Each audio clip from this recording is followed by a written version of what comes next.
Hello everyone, class 11th NCERT chapter 5। हम लोग अभी तक एक्सरसाइज नंबर 5.1, 5.2 और 5.3 सॉल्व कर चुके हैं। अब हम लोग इसका रिवीजन करेंगे, ठीक है बेटा, कि हमने 5.1 में, 5.2 और 5.3 में क्या क्या पढ़ा। देखिएगा, आप स्टार्ट करेंगे, पहले कॉम्प्लेक्स नंबर थे और मुझे आप बताइए कॉम्प्लेक्स नंबर की जो जर्नल फॉर्म है वो क्या है। बताइए, journal form of a complex number किसको पता है आप में से? नहीं पता? पता है तो बताइए। z इज इक्वल टू क्या होता है? a plus i b. Very good. इसमें दो पार्ट्स होते हैं, एक होता है आपका रियल पार्ट्स, एक होता है इमेजिनरी पार्ट्स। तो यहां पर ये वाला जो पार्ट है ये इसका रियल पार्ट है और ये है बेटा इसका इमेजिनरी पार्ट। समझा आप लोगों को? Very good. अब हमें जो है सपोज करिएगा, ध्यान रखना था कि आई क्या होता है। आई को बोलते हैं आयोटा। क्या बोलते हैं बेटा? आयोटा बोलते हैं। समझ में आया? आई की वैल्यूज कैसे निकलती है हमने आपको बताया था। जो आई होता है इसकी वैल्यू होती है अंडर रूट में -1। Very good. और अगर हम आई का स्क्वायर कर देते हैं तो क्या बन जाता है? वो -1 बन जाता है। इसी प्रकार से आई की पावर 3, आई की पावर 4, 5 इस तरीके से हमने वैल्यू निकालनी आपको सिखाई थी।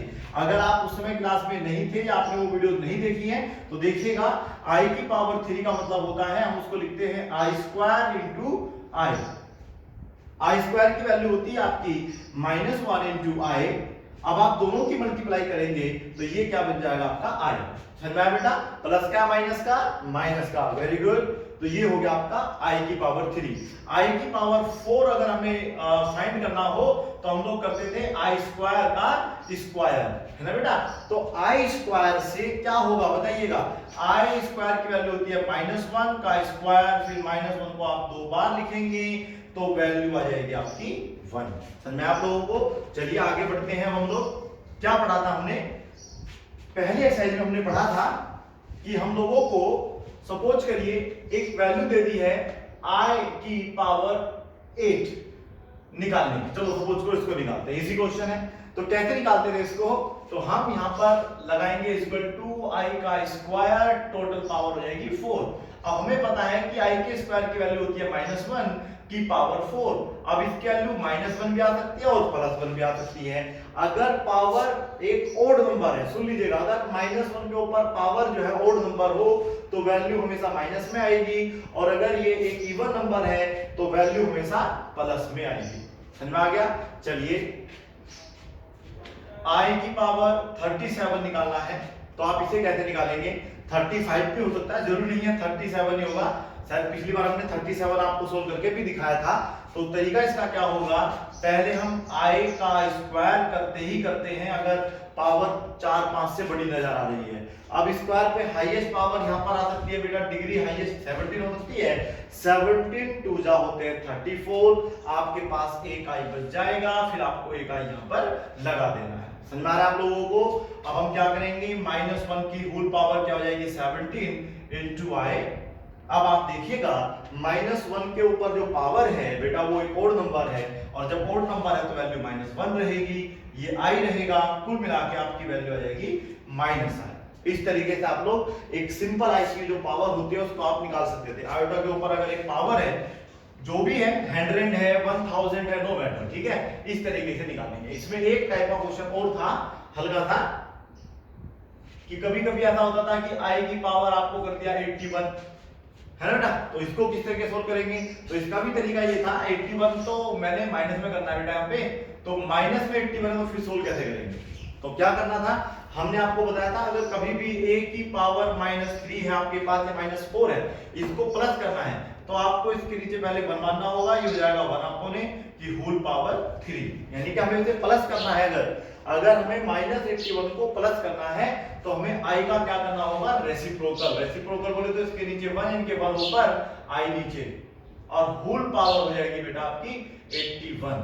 अब 1 को 81 बार मल्टीप्लाई कर लीजिएगा या 1000 टाइम्स मल्टीप्लाई कर लीजिएगा, 1 की वैल्यू तो 1 ही रहेगी, लेकिन i को हम लोग लिख सकते हैं 1 में i की टोटल पावर रहेगी 81। ठीक है? फर्दर इसको हम कैसे लिखेंगे?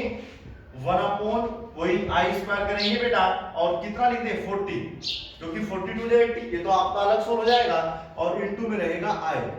ठीक है, सोल्व करने का तरीका क्या रहेगा बेबी, ये हो जाएगा -1 की रूट पावर 40 इंटू आई।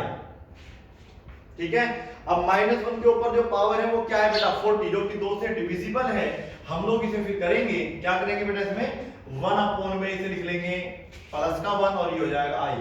अब 1 अपॉन आई कभी भी नीचे नहीं रहेगा, ये ध्यान रखना है, आई को आपको ऊपर भेजना होगा, इसलिए हम लोग क्या करेंगे यहाँ पे बेटा आई से ऊपर नीचे कर देंगे मल्टीप्लाई। इसे रियलाइजेशन बोलते हैं या रेशनलाइज आपने पढ़ा होगा, ठीक है बेटा, वो एक ही बात है। रेशनलाइज कर दिया, आई का स्क्वायर हो जाएगा नीचे और ये हो जाएगा आपका आई रहेगा बेटा ऊपर, नीचे हो जाएगा -1, सोल्व करिए -i आपका आंसर आ जाएगा। ये है आपका आंसर, ठीक है। इस टाइप से क्वेश्चन भी आप सोल्व करके देखेंगे। अब क्वेश्चन नंबर 4, ये है i की पावर 47, जो कि आपको खुद सोल्व करना है, और नंबर 5 i की पावर इस बार भी है -45। ठीक है बेटा, ये पावर में ही ध्यान रखना है, आप इन दोनों को सोल्व करेंगे, ठीक है, इजी है काफी। चलिए, उसके अलावा हमने क्या पढ़ा था, कुछ सिंप्लीफिकेशन पढ़ा था, ऐड करना पढ़ा था, इस तरीके से होल क्यूब हो गया, स्क्वायर हो गया, इस तरीके से हम लोगों ने उनको सोल्व करना सीखा था, ठीक है बेटा। तो देखिएगा, सबसे पहले जो मेन कॉमन चीजें वो पढ़ लेते हैं, क्योंकि वीडियो फिर काफी बड़ी हो जाएगी। आपको क्या कॉन्जुगेट निकालना आ गया, कॉन्जुगेट कैसे निकालते थे, अगर हमें z दिया हुआ है 4 + 3i, तो हम लोग क्या करते थे, पहली बात तो कॉन्जुगेट का जो मार्क है वो क्या होता था, z बनाएंगे, उसके ऊपर एक बार लगाएंगे, ये बन गया कॉन्जुगेट, और हमें केवल जो i की वैल्यू है उसकी सामने का जो साइन है उसको चेंज कर देना है। समझ में आ गया बेटा, तो ये इसका क्या निकल गया, कॉन्जुगेट निकल गया। It is very easy. और एक इसमें और तरीका था मॉडुलस निकालने का, ना बेटा, तो मॉडुलस कैसे निकालेंगे, इसी क्वेश्चन का मॉडुलस कैसे निकालेंगे, ये देखिए, मॉडुलस का जो फॉर्मूला है, पहले आप लोगों को z लिखना होता है, ये है आपका 4 + 3i। अगर आप इससे कंपेयर करेंगे, है ना बेटा, तो इसमें a की वैल्यू कितनी हो जाएगी 4, b की वैल्यू कितनी हो जाएगी 3। तो यहां पर आप पहले a भी निकाल लीजिएगा और b भी निकाल लीजिएगा। निकाल लिया बेटा। अब हम लोग क्या करेंगे यहाँ पर बताइए, z का मॉडुलस निकालेंगे, फॉर्मूला होता है a² + b²। ठीक है, अब आप इनके स्क्वायर कर दीजिएगा, 4 का स्क्वायर होता है 16, 3 का होता है 9, टोटल होगा 25, आंसर आ जाएगा 5। ये भी आपको आ गया। तो कॉन्जुगेट कैसे निकालते हैं, मॉडुलस कैसे निकालते हैं, ये आपको आ गया होगा। अब हम आपको सिखाते हैं आर्गुमेंट और पोलर फॉर्म, ठीक है बेटा। उसके बाद कुछ बेसिक क्वेश्चन करेंगे, अगर वीडियो ज्यादा लंबी नहीं हुई और अगर ज्यादा लंबी हो गई तो फिर करेंगे अगली वीडियो में कवर, ठीक है, देखिएगा। अब हम बात करते हैं आर्गुमेंट की। अब ये आर्गुमेंट क्या है और पोलर फॉर्म क्या है, ये अब आप हमें बात करनी है, ठीक है बेटा। And polar form, polar form देखिए, मैं आपको एक सिंपल से क्वेश्चन के माध्यम से समझाने की कोशिश करता हूं। आपको सपोज करियो बेटा, सपोज करते हैं z की वैल्यू हमें दी हुई है, यही बहुत अच्छा क्वेश्चन था, 3 - 4 है, अच्छा लगा मुझे वाला। 3 4 से इसे बना के देखते हैं और किस तरीके से हम इसको पोलर फॉर्म में बनाएंगे। देखिए, वैसे तो आपको याद होगा पोलर फॉर्म का मतलब होता है, जैसे आप लोगों का बेटा ये ए बी है ना, ये ए बी जो है किस फॉर्म में होना चाहिए, साइन कोस की फॉर्म में होना चाहिए, ठीक है। अब हमें अगर इसका बेटा पोलर फॉर्म बनाना है तो इसके लिए तो हमें एक स्पेशल टाइप का साथ चाहिए होगा, जैसे -1 × √3i, ठीक है। अब ये माइनस है प्लस है, मुझे उससे कोई मतलब नहीं है, आपको सॉल्व करने का तरीका समझ लेना है। चलो ठीक है, पहला मुझे a बताइए कितना है, a की वैल्यू है 1, b की वैल्यू कितनी बेटा -√3। समझ में आ रहा है आप लोगों को।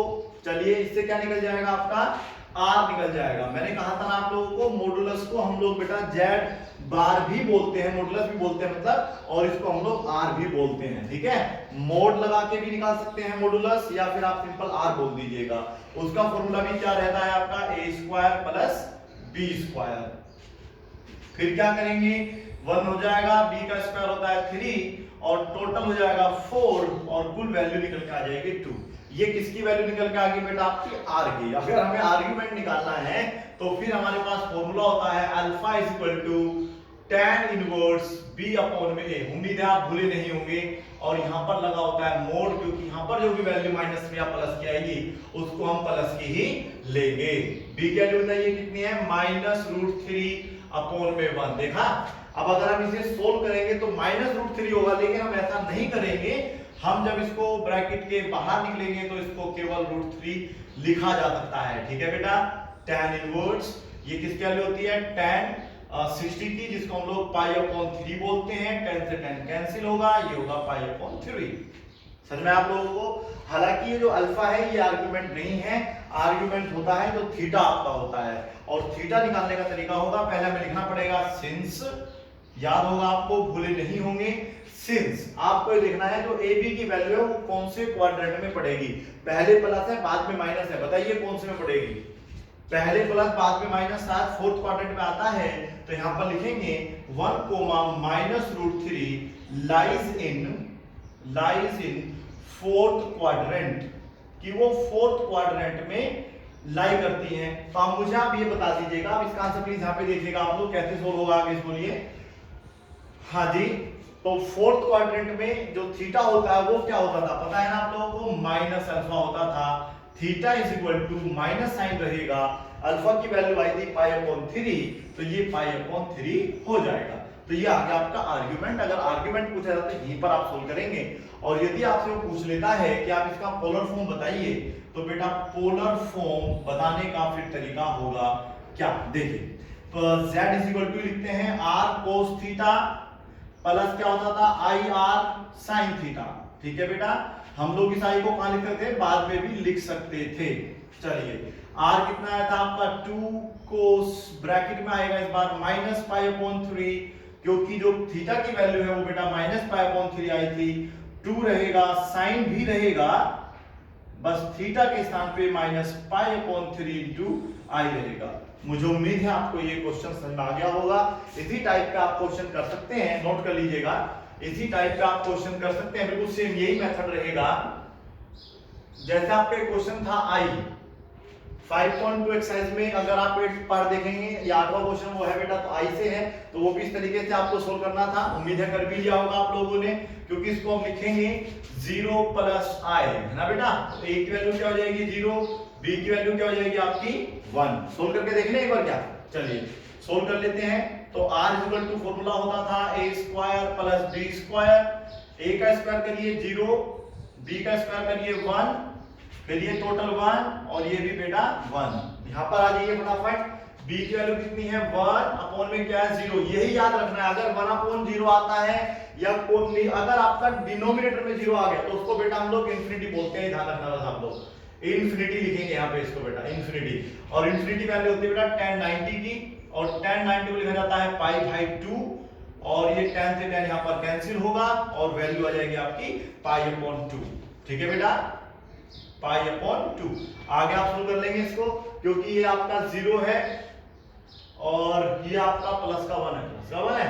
चलिए, तो ये तो फर्स्ट क्वाड्रेंट में लाई करते हैं भाई, दोनों प्लस के है ना, तो लाइज इन फर्स्ट क्वाड्रेंट। तो ये पहले क्वाड्रेंट में थीटा क्या होता है, अल्फा के बराबर होता है। Theta is equal to alpha, alpha की वैल्यू आई है π/2। बस बेटा आप लोग यहाँ पे π/, ये तो आएगा नहीं अब यहाँ पे क्योंकि 1 है, और ये हो जाएगा π/2। उम्मीद है समझ आ रहा होगा, और π/2।